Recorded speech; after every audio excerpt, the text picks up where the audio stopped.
Hello! In front of me I have a Huawei Watch GT Runner, and I'm gonna show you how to customize the button shortcut on this device.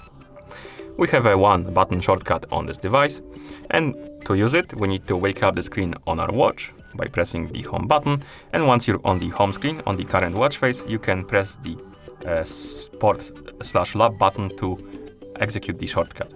And by default the shortcut opens the workout menu, and we can change it. To do it, let's press the home button to open the menu. In the menu, scroll all the way down, tap on the settings icon. In settings, you need to scroll down and find the option called down button and tap on it.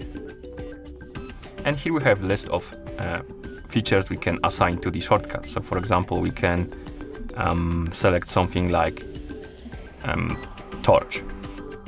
So now when we go back to the home screen and press the sport/lap button, it's gonna open the torch, as you can see. And if you press it again, no, it won't turn it off, so we need to press the home button to close it off. And that's how you customize the button shortcut on this device. Thank you for watching. If you found this video helpful, please consider subscribing to our channel and leaving a like on the video.